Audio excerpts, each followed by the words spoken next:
आज का वीडियो बहुत खास होने वाला है गाइस। आज इस वीडियो में हम लोग सीखेंगे स्टॉक को ऑटोमेटिक अपडेट करवाना। यहाँ पे एक परचेज का सीट है और यहाँ पे सेल का सीट है। हम लोग जो भी सामान है यहाँ परचेज करेंगे, इसका टोटल यहाँ पे समरी बनेगा और सेल्स का डिटेल्स हम लोग यहाँ पे डालते जाएंगे। जितना आप सेल करेंगे डेली डेट वाइज यहाँ पे अपडेट होता जाएगा और स्टॉक में ऑटोमेटिक यहाँ पे दिखाएगा कि टोटल अभी तक हमने कितना पीस परचेज किया है और कितना पीस सेल किया है और इसके हिसाब से हमारे पास अवेलेबल स्टॉक कितना है और ये ऑटोमेटिक होता जाएगा। हम लोग को सिर्फ यहाँ पे परचेज का रिकॉर्ड एंट्री करना है और यहाँ पे सेल्स का रिकॉर्ड एंट्री करना है और यहाँ पे स्टॉक में ऑटोमेटिक आपको पूरा डिटेल्स डे बाय डे दिखता जाएगा कि हमारे पास कैबिनेट कितना बचा हुआ है और माउस कितना बचा हुआ है। ये ऑटोमेटिक फुल्ली ऑटोमेटिक होते जाएगा गाइस। तो वीडियो को पूरा देखेंगे और इस फाइल का लिंक मैंने डिस्क्रिप्शन बॉक्स में दे रखा है। प्रैक्टिस करने के लिए आप वो फाइल वहां से डाउनलोड कर ले और स्टेप बाय स्टेप प्रैक्टिस कर लें। इसके लिए आपके पास 3 अलग अलग सीट लेना है गाइस। इस तरह से आपको सीट ले लेना है। परचेज डिटेल्स का सीट हमने यहाँ बना रखा है और सेल्स डिटेल का सीट हमने यहाँ बना रखा है और स्टॉक डिटेल्स का सीट हम लोग यहाँ पे बनाएंगे। तो यहाँ पे आप देखिए 4 अलग अलग कॉलम है। डेट है, आइटम है, क्वांटिटी है और रेट है।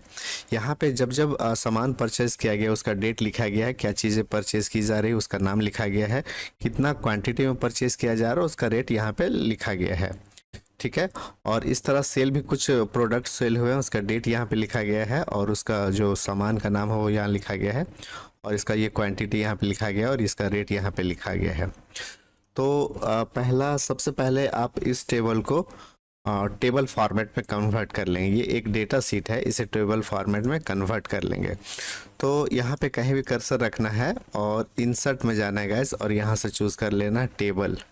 टेबल में जैसे जाएंगे तो आपका इस तरह से हो जाएगा। याद रखिएगा कि आपका जो रेंज है वो ऊपर में जो हेडिंग है वो सिलेक्ट नहीं होना चाहिए। आप इसको नए सिरे से आप सिलेक्ट भी कर सकते हैं। इस तरह से ऊपर वाला आपको छोड़ देना है और ओके कर देंगे तो ये आपका टेबल में कन्वर्ट हो गया। यहाँ से आप फिल्टर बटन को हटा लीजिए, इसका ज़रूरत नहीं है। और चूंकि ये परचेज का है तो मैं रेड कलर इसमें दे रहा हूँ। और उसके बाद सेम इसी के लिए सेल्स के लिए भी हम लोग कर लेंगे। इंसर्ट में जाएंगे, ये डेटा रेंज पहले सेलेक्ट कर लेते हैं और इंसर्ट में जाएंगे और फिर टेबल में जाएंगे और यहाँ से टेबल सिलेक्ट हो गया। एक बार फिर से देख लेंगे, सही सिलेक्शन होना चाहिए और ओके कर देंगे तो ये आपका सेल हो गया है। ये सेल का टेबल, इसको हम लोग ग्रीन कलर में डाल देते हैं और फिल्टर बटन यहाँ से हटा देते हैं। अभी क्या है कि ये ऑटोमेटिक आपका अपडेट होगा। इसके बाद हम लोग दोनों टेबल का यहाँ पे समरी बनाएंगे ताकि ये ऑटोमेटिक अपडेट हो सके। समरी हम लोग सेल्स का भी बनाएंगे और परचेज का भी बनाएंगे। इसके लिए हमें क्या करना होगा, सबसे पहले यहाँ पे क्लिक करेंगे और फिर टेबल डिज़ाइन में जाएंगे और इसका नाम देखिएगा, इस बाय डिफ़ॉल्ट टेबल 1 होता है। यहाँ पे इसका नाम हम लोग चेंज कर लेंगे ताकि जब हमारा समरी बने तो हमारा कन्फ्यूजन ना हो कि ये टेबल का नाम क्या है। जैसे इसका नाम हमने दिया परचेज, फिर हम लोग जाएंगे इसमें और टेबल डिज़ाइन में जाएंगे, इसका नाम हम लोग रख लेंगे सेल्स। और इस तरह से हम लोगों ने इन दोनों का नाम रख दिया। इसके करने के बाद फिर हम लोग इसको सेव कर देंगे और सेव करने के बाद फिर हम लोग दोनों का समरी यहाँ पे बनाएंगे। क्यों समरी बनाना ज़रूरी है मैं बतलाता हूँ। जैसे यहाँ पे प्रोसेसर हमने 12 पीस खरीदा और यहाँ पे प्रोसेसर हमने 3 पीस खरीदा, तो ये 12 और 3 यहाँ पे एक होके 15 दिखना चाहिए ताकि वो ऑटोमेटिक कैलकुलेट हो। जैसे फिर से हम लोग एक एग्जांपल देते हैं, जैसे मदरबोर्ड है, हम लोग यहाँ पे मदरबोर्ड खरीद रहे हैं, मान लीजिए सेम डेट में मदरबोर्ड और ये क्वांटिटी हमारा 4 पीस है। मदरबोर्ड का जो प्राइस है वो 9700 है। यहाँ पे भी हम लोग 9700 देते हैं। समरी बनाने से ये बेनिफिट होगा कि ये जो भी स्टॉक आइटम है वो सारा एक जगह कैलकुलेट होके आपको दिखेगा, अलग अलग आपको नहीं दिखेगा। तो समरी बनाने के लिए क्या करना है आपको गाइस कि बगल में जहाँ पे खाली एरिया वहाँ पे पहले आपको क्लिक करना है और क्लिक करने के बाद आपको ये बतलाना है कि आपको यहाँ समरी चाहिए। आप इस समरी बनाने के लिए फिर आप टेबल में कहीं नहीं रखेंगे तो समरी आपका नहीं बनेगा। खाली जगह रखना है जहाँ पे आपको समरी बनाना है। उसके बाद आपको जाना डेटा टैब में और चूज़ करना है गेट डेटा और फ्रॉम फाइल में क्लिक करेंगे और फिर से क्लिक करेंगे यहाँ पे फ्रॉम एक्सेल वर्कबुक। इसमें क्लिक करने के बाद यहाँ पे देखिएगा ये पूछ रहा है इंपोर्ट डेटा। इसी फाइल को चूज़ करना है। तो ये फाइल हमारा डेस्कटॉप में बना हुआ है, हम लोग क्लिक करेंगे डेस्कटॉप में, ये देखिए इसको चूज़ कर लेंगे और फिर इंपोर्ट डेटा में क्लिक करेंगे। आपके कंप्यूटर में ये फाइल जहाँ पे हो वहाँ पे आपको चूज़ करना है। और ये काम करने से पहले आपका डेटा सेव होना चाहिए, ताकि आपने जो टेबल का नाम परचेज और सेल्स दिया है वो यहाँ पे दिख सके। अगर यहाँ पे नहीं दिख रहा मतलब आपका फाइल सेव नहीं है। यहाँ पे देखिए 3 है, purchase details, sales details and stock details. ये 3 सीट है, यहाँ पे देखिए 3 सीट है हमारे पास और 2 टेबल है, एक टेबल का नाम परचेज और एक टेबल का नाम सेल्स रखे हैं ताकि कन्फ्यूजन ना हो। अब आपको यहाँ पे जो बनाना है वो परचेज का, तो परचेज वाले टेबल में क्लिक करेंगे तो उसका प्रीव्यू यहाँ पे दिखने लगेगा। देखिए प्रोसेसर 12 पीस और यहाँ पे फिर आपको नीचे दिखेगा प्रोसेसर 3 पीस। ये उसके बाद यहाँ पे आएंगे हम लोग, यहाँ पे लोड में जाएंगे और लोड 2 में क्लिक करेंगे। लोड 2 में क्लिक करने के बाद इस तरह से यहाँ पे प्रोसेसिंग होगा। प्रोसेसिंग होने के बाद आपको चूज करना है पाइवोट टेबल रिपोर्ट। हम लोग एग्जिस्टिंग वर्कशीट में क्लिक करेंगे। एग्जिस्टिंग वर्कशीट मतलब जो वर्कशीट है यहीं पे हमें टेबल चाहिए समरी का, तो हम लोग एग्जिस्टिंग वर्कशीट चूज कर लेंगे। और यहाँ पे देखिए ये लोकेशन आ गया है, यहाँ पे हम लोग चूज कर लेंगे और ओके करेंगे।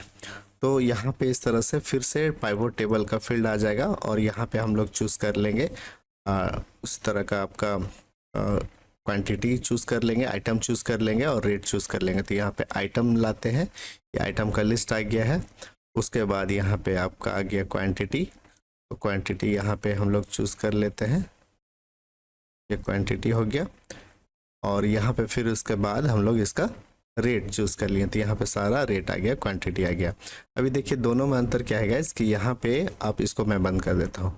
अब यहाँ पे जो आपका जो प्रोसेसर है वो 12 पीस यहाँ पे दिखा रहा है, लेकिन इसमें जब आप जाएंगे तो प्रोसेसर जो होगा वो आपका 15 पीस दिखाएगा। यहाँ पे है 12 और यहाँ पे है आपका है 3, तो हो गया टोटल 15 पीस। यही इंपॉर्टेंट आपका इसी के थ्रू ऑटोमेटिक डेटा अपडेट होगा। अब सेम काम हम लोग यहाँ पे सेल्स के लिए भी कर लेंगे, बहुत आसान है। हम लोग यहाँ पे रख लेंगे कर्सर, यहाँ पे हमें रिपोर्ट चाहिए।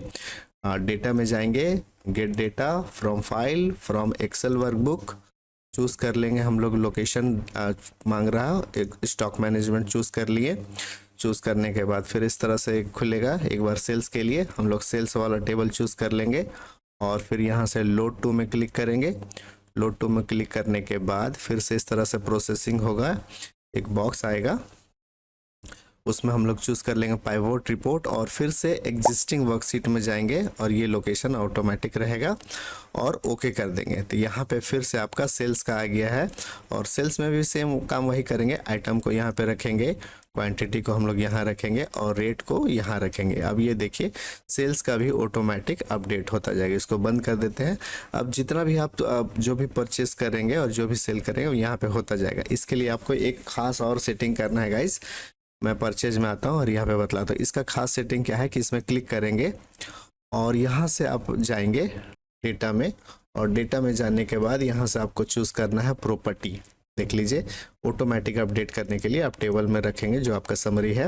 प्रॉपर्टी में जाएंगे और प्रॉपर्टी में जाने के बाद आपको इसमें टिक लगा देना है रिफ्रेश एवरी 60 मिनट। अब ये 60 मिनट तो हम लोग वेट नहीं करेंगे अपडेट होने का, यहाँ पे हम लोग 1 मिनट टाइप करके ओके कर देंगे। ये काम हम लोग सेल्स के लिए भी करेंगे। कर्सर यहाँ पे रखेंगे, बीच में कहीं भी डेटा में जाएंगे, प्रॉपर्टीज में जाएंगे और टिक लगा देंगे रिफ्रेश एवरी और यहाँ पे 1 मिनट हम लोग सेट कर देंगे, 1 मिनट। तो ये डेटा ऑटोमेटिक 1 मिनट में अपडेट होता जाएगा। अब हम लोग बारी आता है स्टॉक का। ये सारा काम सेल्स और परचेस का हो गया। अब यहाँ पे हम लोग स्टॉक मैनेजमेंट के लिए हम लोग डिटेल्स तैयार करेंगे। तो यहाँ पे क्या चाहिए हमें, तो यहाँ पे हमें आइटम नेम चाहिए। तो आइटम नेम हम लोग यहाँ पे रखते हैं। तो आइटम नेम के लिए हम लोग यहाँ पे यूज़ कर लेंगे इक्वल और यूनिक फार्मूला यूज़ कर लेंगे। यूनिक एक यहाँ पे हो गया यूनिक। यूनिक के बाद हम लोग यहाँ पे आते हैं परचेज में और परचेज में आने के बाद जो परचेज का समरी आइटम है उसको सिलेक्ट कर लेंगे यहाँ से यहाँ तक और फिर ब्रैकेट को क्लोज करेंगे और इंटर मारेंगे। सारा देखिए यहाँ पे आइटम आ गया। उसके बाद हमें यहाँ पे लाना है परचेज का एक बार अमाउंट और फिर सेल्स का अमाउंट और यहाँ पे फिर स्टॉक आपका फाइनल हो जाएगा। तो यहाँ पे हम लोग परचेज का अमाउंट लाने के लिए हम लोग लिखेंगे इक्वल और इक्वल के बाद हम लोग परचेज में जाएंगे और परचेज का जो क्वांटिटी है ये पूरे को सिलेक्ट कर लेंगे। इसका परचेज का क्वांटिटी, ब्रैकेट को ऑफ करेंगे और इंटर मारेंगे। ये देखिए आपका परचेज का क्वांटिटी सारा आ गया। और साथ ही साथ इसके बगल में हम लोग सेल्स का लाएंगे, इक्वल की प्रेस करेंगे और फिर सेल्स वाले में जाएंगे और सेल्स का सारा क्वांटिटी हम लोग सेलेक्ट कर लेंगे। ब्रैकेट को बंद करेंगे, इंटर मारेंगे, ये आपका आ गया सेल्स का क्वांटिटी इस तरह से। और ये हमारा रहेगा स्टॉक का। स्टॉक के लिए हम लोग क्या करेंगे, equal this cell minus this cell, ये हमारा परचेज का है और ये सेल्स का है। इंटर की प्रेस करेंगे, आ जाएगा 7। इसको पकड़ के इस तरह खींच देंगे और यहाँ पे एक आपको हेडिंग बनाना है, तो यहाँ पे एक रॉ चाहिए आपको। होम में आइए यहाँ पे और एक रॉ ले लीजिए, इंसर्ट में आके इंसर्ट सीट रॉ, ऊपर में एक रॉ मिल गया आपको। यहाँ पे आप लिख दीजिए इसका जो भी हेडिंग है आपके लिए, ये है आइटम और ये हो गया परचेज और ये हो गया आपका सेल्स और ये हो गया आपका स्टॉक। अभी ये देखिए हमारे पास जो है परचेज में हमने कितना परचेज किया था, प्रोसेसर 12 और यहाँ पे प्रोसेसर हमने परचेज किया है 3, तो टोटल हो गया 15। यहाँ पे देखिए प्रोसेसर का है 15, ठीक है। और सेल हमने प्रोसेसर कितना किया है, सेल यहाँ पे आ जाइए, प्रोसेसर वाले में आपको दिखेगा प्रोसेसर हमने सेल किया है 4। तो स्टॉक में हमारा प्रोसेसर कितना बचना चाहिए, देखिए प्रोसेसर में आ गया 15 हमने परचेज किया है, सेल किया हमने 4 और स्टॉक में बच रहा आपका 11। अब ये ऑटोमेटिक अपडेट होगा। इसको हम लोग थोड़ा सा कलरफुल बना लेते हैं, हेडिंग डाल लेते हैं, पहले से हम लोग बोल्ड कर लेते हैं। इसमें बॉर्डर वगैरह आप अप्लाई कर लीजिए ताकि देखने में सुंदर लगे। और फिर ये आपका कंप्लीट है। अब यहाँ पे हम लोग कुछ भी चेंजिंग करेंगे तो ऑटोमेटिक यहाँ पे अपडेट होगा और इसके थ्रू फिर स्टॉक में भी अपडेट होगा। चलिए देखते हैं कैसे। मान लीजिए हम लोग एक परचेज करते हैं कीबोर्ड, 26 तारीख को हम लोग परचेज करते हैं कीबोर्ड। यहाँ पे हम लोग लिखते हैं कीबोर्ड, ठीक है। कीबोर्ड हमने पहले से 6 पीस परचेज कर रखा है, यहाँ पे हम लोग और परचेज कर रहे हैं 10 पीस, ठीक है। कीबोर्ड का जो प्राइस है हमारा 350 है। 350 हम लोग इस तरह से टाइप कर देंगे, 350 हम लोग इस तरह से टाइप कर देंगे। जो भी डेटा आप काम करेंगे उसके बाद आपको सेव करना है। सेव करने का शॉर्टकट की कंट्रोल से, अगर आप सेव नहीं करेंगे तो वो अपडेट नहीं होगा। अब यहाँ पे कीबोर्ड क्या है 6 पीस और यहाँ पे है आपका फिर से 10 पीस, तो कीबोर्ड आपका कितना हो जाएगा 16 हो जाना चाहिए। यहाँ पे आते हैं स्टॉक में और स्टॉक में आप देखिए यहाँ पे कीबोर्ड है ना 6 पीस है। अभी ये 10 पीस नहीं हुआ क्योंकि हमने 1 मिनट का टाइम वहाँ पे सेट रखा है। 1 मिनट जैसे वेट करेंगे यहाँ पे ऑटोमेटिक हो जाएगा 16 गाइज, ठीक है। वीडियो को थोड़ा सा पॉज कर लेते हैं। ये देखिए ऑटोमेटिक यहाँ पे 16 हो गया और 16 में 4 पीस हमने सेल किया है, 12 पीस बच गया। उम्मीद है गाइस ये वीडियो आपको पसंद आया होगा।